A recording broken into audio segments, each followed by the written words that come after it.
नमस्कार आदाब दोस्तों, चलिए आज है 1 जून सुबह देश की ताजा बड़ी खबरें आपके लिए लेकर हाजिर है। चलिए दोस्तों, सबसे पहले डालते हैं सिर के ऊपर। महाराष्ट्र के सीएम एकनाथ शिंदे का मुस्लिम विरोधी ऐलान। महाराष्ट्र के अहमदनगर का नाम बदलकर किया अहिल्यानगर।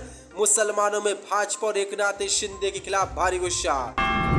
अमेरिका दौरे पर पहुंचे राहुल गांधी का मोदी पर जोरदार हमला। कहा पीएम मोदी को भगवान के साथ बिठा दे तो मोदी उन्हें भी समझा देंगे। हिंदुओं के खिलाफ बयान देने वाले सपा नेता स्वामी प्रसाद मौर्य को गोबर भक्तों ने दी जान से मारने की धमकी। कहा तेरे दिन पूरे हो गए, 1 महीने के अंदर तुझे निपटा देंगे। पहलवानों के समर्थन में उतरी पश्चिम बंगाल की सीएम ममता बनर्जी। कोलकाता में की रैली। कहा पहलवानों का उत्पीड़न देश के लिए शर्म की बात। ज्ञान वापी मस्जिद मामले में मुस्लिम पक्ष को झटका। हाईकोर्ट ने खारिज की उनकी याचिका। नई संसद के उद्घाटन पर अशोक यूनिवर्सिटी का मोदी पर तीखा हमला। कहा पीएम मोदी नई संसद में केवल पुजारियों को ले गए, ये है मुस्लिम विरोधी बीजेपी सरकार। मुसलमानों को लेकर अमेरिका में दिए गए भाषण पर बीजेपी का राहुल गांधी पर हमला। कहा विदेश जाते ही राहुल गांधी के अंदर घुस जाती है जिन्ना की आत्मा। तो दोस्तों, सभी खबरों को एक एक कर विस्तार से आपको बताने वाले वीडियो को दिल से लाइक कर चैनल को सब्सक्राइब शुरू कर लें।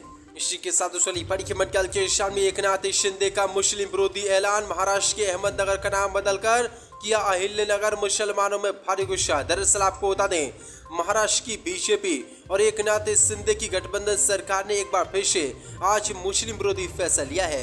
दरअसल आपको बता दें, महाराष्ट्र के सीएम एकनाथ शिंदे ने मुसलमानों के खिलाफ बड़ा ऐलान करते हुए कहा कि महाराष्ट्र के अहमदनगर जिले का नाम अब अहिल्यानगर किया जाएगा, जिसके बाद मुसलमानों में भारी गुस्सा है। इससे पहले बीजेपी के उप मुख्यमंत्री देवेंद्र फडणवीस ने अपने भाषण में मांग की थी कि मुख्यमंत्री शिंदे को अहिल्यानगर बनाना चाहिए। उसके तुरंत बाद उन्होंने ये ऐलान कर दिया है। मुख्यमंत्री ने ऐलान करते हुए कहा कि अहमदनगर जिले का नाम बदलकर अब अहिल्यानगर किया जाएगा।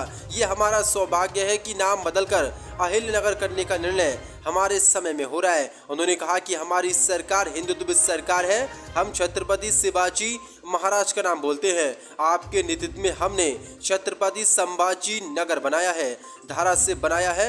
अब अहिल्यानगर भी आपके नेतृत्व में यहाँ होना चाहिए। दरअसल आपको बता दें, इससे पहले बीजेपी और एकनाथ शिंदे सरकार ने महाराष्ट्र के औरंगाबाद और उस्मानाबाद का नाम भी बदला था, लेकिन अब अहमदनगर का नाम भी बदलकर अहिल्यानगर कर दिया, जिसके बाद मुसलमानों में भारी गुस्सा है। मुसलमानों ने एकनाथ शिंदे और बीजेपी सरकार को मुस्लिम विरोधी बताया है।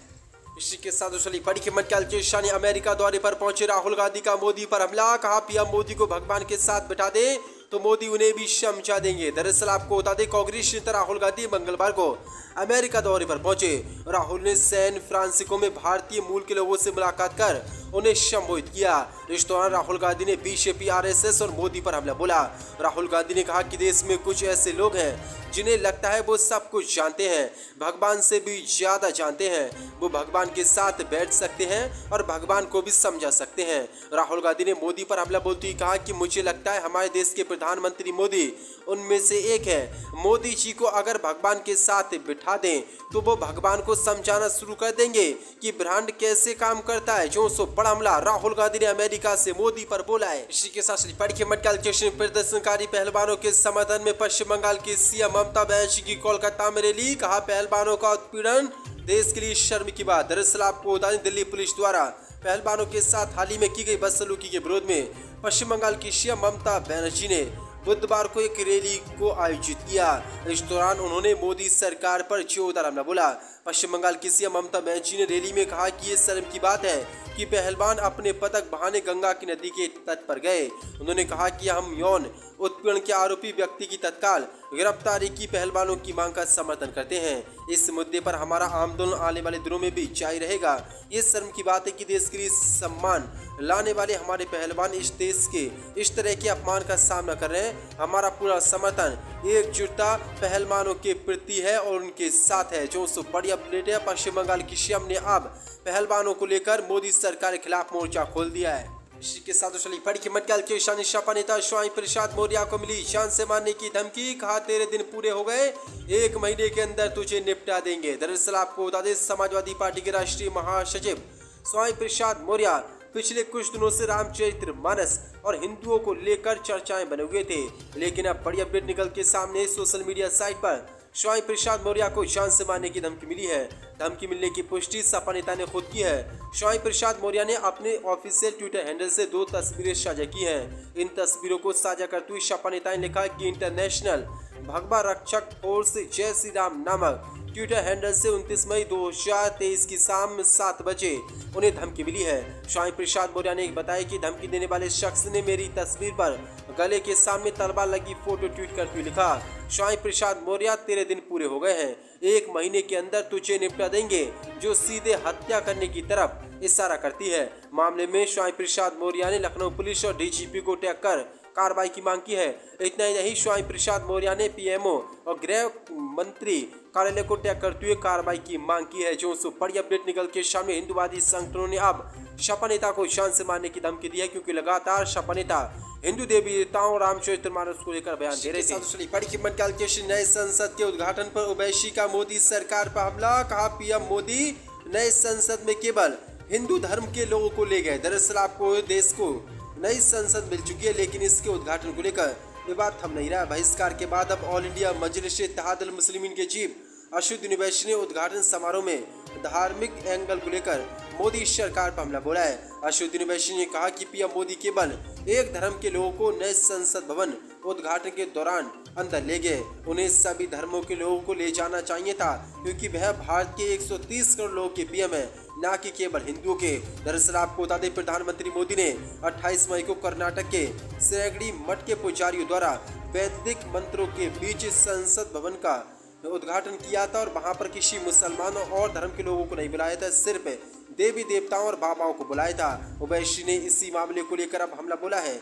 उन्होंने नए संसद में पुजारियों को साथ ले जाने को लेकर मोदी की आलोचना की। ओवैसी ने कहा कि नए संसद भवन का उद्घाटन हुआ, मैंने टीवी पर देखा, प्रधानमंत्री मोदी संसद के अंदर जा रहे थे और 18-20 हिंदू पुजारी उनके पीछे संसद के अंदर मंत्र जाप कर रहे थे। प्रधानमंत्री आपने केवल हिंदू पुजारियों को लिया, प्रधानमंत्री ईसाई पादरी, मुस्लिम मौलाना और अन्य धर्म के धार्मिक नेताओं को नए संसद में अंदर नहीं ले जाते। इसी के साथ बड़ी कीमत कैलकुलेशन मुसलमानों को लेकर अमेरिका में दिए गए राहुल गांधी के भाषण पर बीजेपी का हमला, कहा विदेश जाते ही राहुल गांधी के अंदर जिन्ना की आत्मा घुस जाती है। दरअसल आपको बता दें, राहुल गांधी के अमेरिका में उनके भाषण को लेकर भाजपा ने मोर्चा खोल दिया है। बीजेपी ने बुधवार को राहुल गांधी के भाषण की आलोचना की। भाजपा के वरिष्ठ नेता मुख्तार अब्बास नकवी ने कहा कि राहुल गांधी जब भी विदेश जाते हैं तब उनके अंदर जिन्ना की आत्मा घुस जाती है। राहुल गांधी के भाषण में पलटवार करते हुए मुख्तार अब्बास नकवी ने कहा कि जब वे विदेश में होते हैं तो उनके अंदर जिन्ना की आत्मा घुस जाती है। उन्होंने कहा कि जिन्ना के साथ साथ अलकायदा की भी आत्मा घुस जाती है। मैं उन्हें भारत आने और किसी अच्छे ओसा से भूत भगाने का सुझाव दूंगा। उन्होंने कहा कि राहुल गांधी ने भारत को बदनाम करने का ठेका लिया है। उन्होंने कांग्रेस को आड़े हाथ देते हुए कहा कि मुसलमानों को की तरह इस्तेमाल किया। देश में हर तरफ मोदी मोदी की गूंज है, लेकिन राहुल गांधी भारत को बदनाम करने की कोशिश कर रहे हैं। राहुल गांधी विदेश में ही मोदी सरकार की आलोचना करते हैं। दरअसल आपको बता दें, राहुल गांधी ने भाषण अमेरिका में दिया था और मोदी सरकार पर हमला बोला था और कहा था कि 1980 में जैसे दलितों के साथ अत्याचार हुआ था, वैसे ही अब मुसलमानों के साथ भारत में मोदी सरकार अत्याचार कर रही है। इसी पर अब पलटवार बीजेपी ने किया है। बड़ी कीमत कैलकुलेशन ज्ञान व्यापी मस्जिद मामले में मुस्लिम पक्ष को झटका, हाईकोर्ट ने खारिज की मुस्लिम पक्ष की याचिका। दरअसल आपको बता दें, वाराणसी के ज्ञान व्यापी मस्जिद मामले में बुधवार को इलाहाबाद हाईकोर्ट में सुनवाई हुई। अंजुमन इंतजामिया मस्जिद कमेटी की तरफ से दाखिल याचिका को कोर्ट ने खारिज कर दिया है। ज्ञान व्यापी मस्जिद परिसर के अंदर श्रृंगार गौरी की नियमित पूजा की मांग के खिलाफ दाखिल मस्जिद कमेटी की याचिका को इलाहाबाद हाईकोर्ट ने खारिज किया। इलाहाबाद हाईकोर्ट ने बहस पूरी होने के बाद कोर्ट ने 23 दिसंबर 2022 को फैसला सुरक्षित रखा था। अंजुम इंतजामिया मस्जिद कमेटी ने जिला जज वाराणसी के फैसले को चुनौती दी थी। श्रृंगार गौरी केस में हिंदू पक्ष की राकेश सिंह 9 अन्य द्वारा वाराणसी अदालत में सिविल सूट दाखिल किया था। इस मुकदमे अपनी आपत्ति खारिज होने के खिलाफ मस्जिद की इंतजामिया कमेटी ने इलाहाबाद हाईकोर्ट में अर्जी दाखिल की थी। अर्जी वाराणसी के जिला जज की अदालत से 12 सितंबर को आए फैसले को चुनौती दी गई थी, लेकिन अब बड़ी अपडेट निकल के सामने आ रही है। इस याचिका को खारिज कर दिया है। इसी के साथ बड़ी कीमत कैलकुलेशन दिल्ली पुलिस का दावा, बीजेपी सांसद ब्रजभूषण को गिरफ्तार करने के लिए नहीं है पर्याप्त सबूत। दरअसल आपको बता दें, भारतीय कुश्ती संघ के महासंघ और बीजेपी सांसद ब्रजभूषण के खिलाफ यौन उत्पीड़न की जांच कर रही दिल्ली पुलिस को अभी तक कोई सबूत नहीं मिला है। दिल्ली पुलिस के सूत्रों ने बुधवार को कहा कि पहलवानों द्वारा लगाए गए आरोपों के सिलसिले में ब्रजभूषण को गिरफ्तार करने के लिए अभी तक कोई ठोस सबूत नहीं मिला है। शीर्ष सूत्रों के मुताबिक दिल्ली पुलिस 15 दिनों के भीतर मामले में अपनी अंतिम रिपोर्ट दाखिल करेगी। दिल्ली पुलिस ने कहा कि 15 दिनों के भीतर हम अदालत में अपनी रिपोर्ट दाखिल करेंगे। ये चार्जशीट या अंतिम रिपोर्ट के रूप में हो सकती है। दिल्ली पुलिस के सूत्रों ने कहा कि पहलवानों के दावों को साबित करने के लिए कोई सबूत नहीं है। उन्होंने कहा कि प्राथमिकता में जोड़े गए POCSO यौन अपराधों से बच्चे का संरक्षण अधिनियम 2012 की धाराओं में 7 साल से कम का कारावास, इसलिए जांच अधिकारी आरोपी की मांग के अनुसार गिरफ्तारी के लिए आगे नहीं बढ़ सकते। उन्होंने कहा कि ना तो वह गवाह को प्रभावित